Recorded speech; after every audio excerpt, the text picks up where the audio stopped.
हरे कृष्णा। शिव कथा का दूसरा भाग। सती ने कहा, महाराज, मुझे यह अच्छा नहीं लगता है।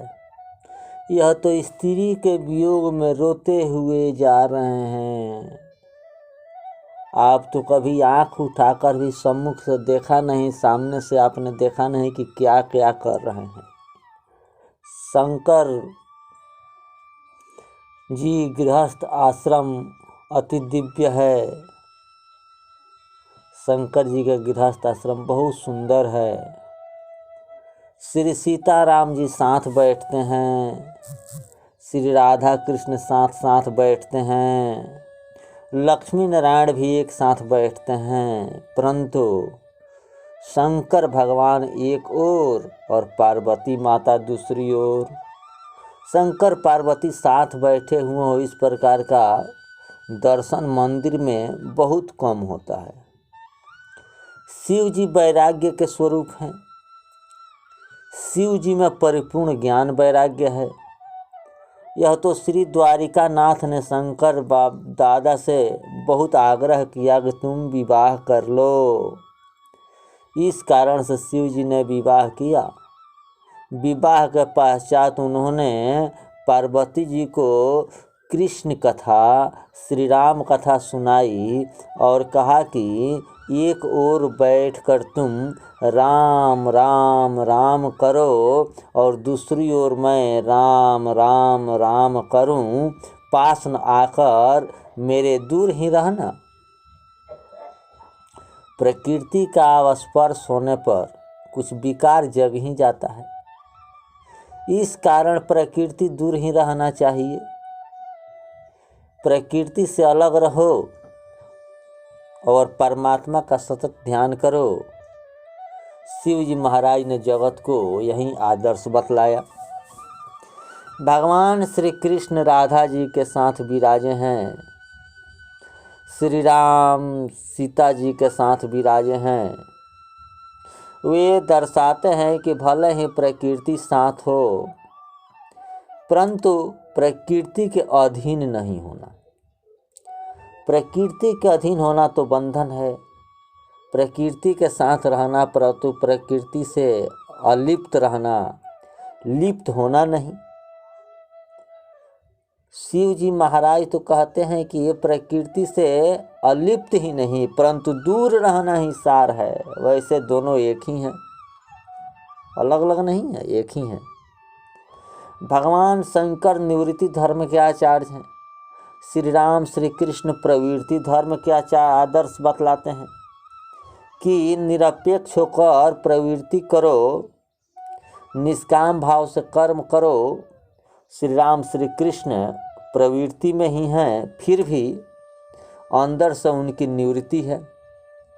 सब प्रकार की प्रवृत्ति करते हुए भी किसी प्रवृत्ति में आसक्ति नहीं, इसके द्वारा प्रवृत्ति होती है, परंतु इनकी प्रवृत्ति निवृत्ति के समान है। इनकी प्रवृत्ति निवृत्ति के समान है। भगवान शंकर कहते हैं कि जिनको ब्रह्मानंद प्राप्त करना है उनको निवृत्ति स्वीकार करनी ही पड़ेगी। प्रवृत्ति में रहकर भजनानंद मिलना असंभव है।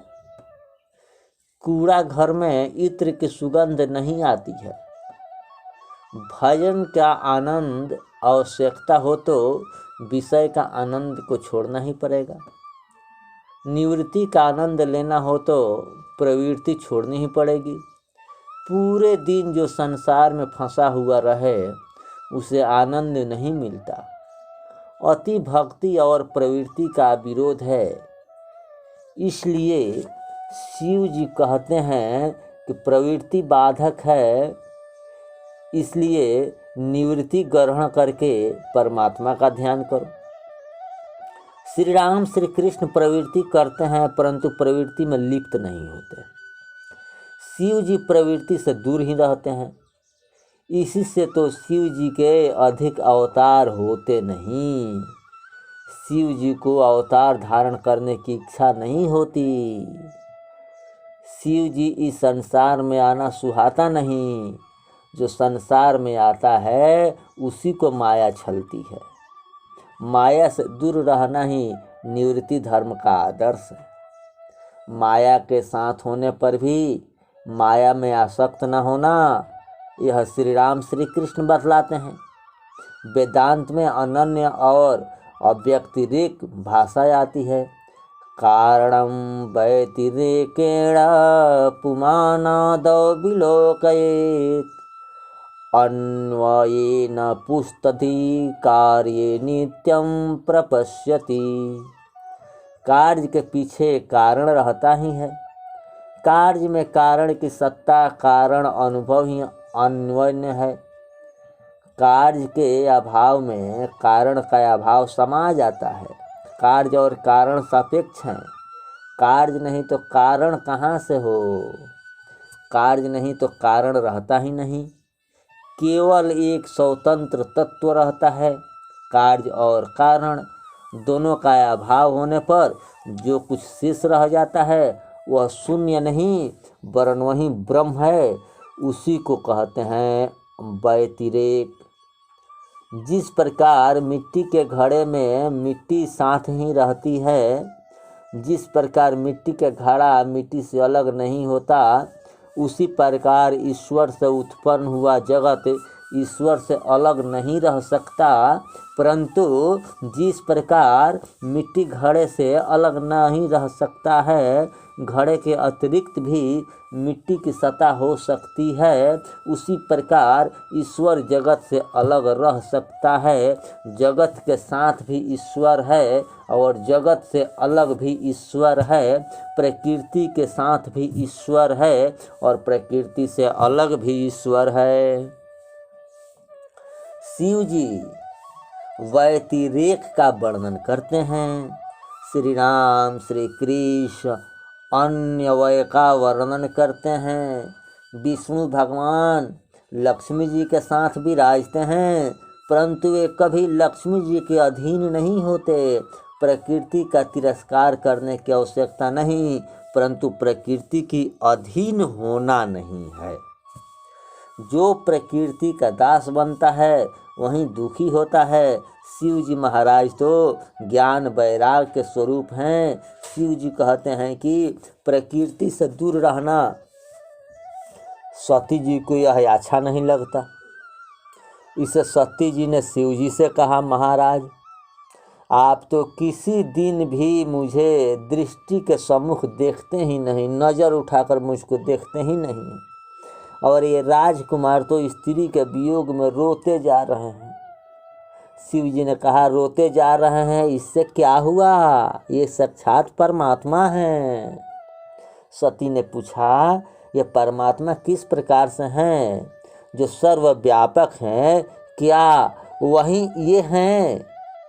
शिव जी ने कहा, हाँ, जो सर्वव्यापक हैं वही ये हैं। तो सती ने पूछा, महाराज सर्वव्यापक परमात्मा का तुम वंदन करते हो, तो वह परमात्मा मेरे अंदर है कि नहीं? शिव जी ने कहा, तुम्हारे अंदर भी है। सती ने पूछा, तो फिर मेरा वंदन क्यों नहीं करते? शिव जी ने कहा, तुम्हारी बहुत इच्छा हो तो तुम्हारा भी वंदन करूं, मुझे कोई बाधा नहीं, कोई परेशानी नहीं। सती बोली, महाराज तुम कदाचित मुझे वंदन करो, ठीक है, परंतु सर्वव्यापक परमात्मा का किस प्रकार वंदन होता है? तो शिव जी ने कहा, सर्वव्यापक परमात्मा का मन से वंदन किया जाता है और साकार परमात्मा का वंदन प्रत्यक्ष किया जाता है, सामने किया जाता है। जो सर्वव्यापक है, जो सब में विराजा हुआ है, उसे मन से वंदन करो। सब में परमात्मा का अनुभव बुद्धि के द्वारा होता है। दूध के अणु परमाणु में माखन होता है, परंतु वह आँखों से दिखाई नहीं देता। दूध पीने से माखन का स्वाद नहीं आता। दूध में कोई हाथ डाले तो भी माखन हाथ में आता नहीं, फिर भी दूध में माखन है। यह बात सत्य है। बुद्धि स्वीकार करती है कि दूध के एक एक कण में माखन है। बुद्धि जानती है कि दूध का दही बनाकर फिर उसका मंथन करने से माखन निकल आता है। जो ब्रह्म सर्वव्यापक है वह बुद्धि ग्राह्य है। बुद्धि के द्वारा ग्रहण किया जाने वाला जो परमात्मा है उसका मन द्वारा बंधन होता है। सती जी पुनः पुनः शिव जी से कहने लगी, महाराज इन राम को आप परमात्मा कहते हो, परंतु ये रोते हैं, ये यदि ज्ञानी हैं तो वृक्षों से क्यों पूछ रहे हैं? शिव जी ने कहा, यह तो माया है, इस प्रकार की लीला कर रहे हैं। ये आनंद रूप हैं, ज्ञान स्वरूप हैं। ईश्वर ही राम है और राम ही ईश्वर हैं। लिखा गया है, विष्णु जो सुरहित नरतनु धारे, सौ सर्वज्ञ जथा त्रिपुरारी, खोजई सो यज्ञ नारी, ज्ञान धाम श्रीपति असुरारी, सोई मम इष्ट देव रघुबीरा, सेवत जाहि सदा मुनि धीरा, सेवत जाहि सदा मुनि धीरा। शिव जी ने सती को बारंबार समझाया, परंतु सती के गले बात उतरती नहीं, सती को मन को भाती नहीं, सती को विश्वास नहीं होता। शंकर भगवान के कहने से सती का मान लेना ही उचित था, परंतु कुछ तो स्त्री बुद्धि होती है जो मानने नहीं देती। थोड़ा ज्ञान का अभिमान था। दक्ष प्रजापति का दुराग्रही स्वभाव सती में भी आ गया था। शंकर भगवान समझाते हैं परंतु सती मानती नहीं। तब शिव जी ने कहा, तुमको शंका हो रही है तो तुम जाकर परीक्षा कर लो, मैं यहीं बैठा हूं। भगवान शंकर एक बट वृक्ष की छाया में बैठ गए। उन्होंने विचार किया, इसका मुझसे विश्वास नहीं रहा, अब इसका कल्याण नहीं होगा। सती जी ने शंकर भगवान के वचन पर विश्वास न रखा। उन्होंने निश्चय किया कि मैं परीक्षा करूंगी। सती जी ने सीता जी का स्वरूप धारण किया। श्री राम हे सीते हे जानकी, इस प्रकार बोलते हुए रोते रोते चले जा रहे थे। हे सीते हे सीते हे जानकी हे जानकी। तभी मार्ग में थोड़ी दूर पर श्री सीता जी के स्वरूप में सती खड़ी रही। राम जी ने वह रास्ता छोड़ दिया और दूसरे मार्ग में चलने लगे। सती जी ने समझा कि अत्यंत दुखी हैं, इस कारण से मुझे सामने देख नहीं सकते, उनको मैं दिखाई नहीं दे रही हूँ, मैं फिर से इनके रास्ते में खड़ी हो जाऊं। सती जी उस दूसरे मार्ग में जाकर फिर उनके सामने खड़ी हो गई। लक्ष्मण जी को थोड़ा आश्चर्य हुआ कि सीता जी कहाँ से आ गई, परंतु मेरे सामने भाई भले ही रो रहे होंगे, अंदर से तो वे सावधान हैं, मुझे कुछ भी बोलने की आवश्यकता नहीं है। सती जी इस दूसरे रास्ते पर भी आकर खड़ी हो गई। इस कारण से राम जी ने वह रास्ता ही छोड़ दिया और तीसरा रास्ता अपना लिया। सती जी ने विचार किया कि ये स्त्री वियोग में अत्यंत व्याकुल हो गए हैं, इस कारण से इनकी नज़र अभी मेरे ऊपर नहीं पड़ी है, अभी मुझको नहीं देखे हैं। अब की बार एकदम इनके पास जाकर खड़ी रहूंगी और कहूंगी कि मैं तो यहीं पर हूं, फिर तुम क्यों रो रहे हो। सती जी राम जी के एकदम निकट जाकर खड़ी हो गई और राम जी से श्री सीता जी की तरह सरलता से कहा, मैं तो यहीं पर आई हूँ स्वामी, आप रो मत। सती जी ने स्त्री धर्म के अनुसार थोड़ी लीला की, परंतु रामचंद्र जी की ज्ञान स्वरूप हैं। सती ने सीता का जैसे ही स्वरूप धारण किया है, सीता जी जैसे ही सरलता ली है, परंतु राम जी सब कुछ जानते थे, वे अत्यंत अंतर से सावधान थे। सती कपट जान्यो सुर स्वामी, असमदर्शी सब अंतर्यामी।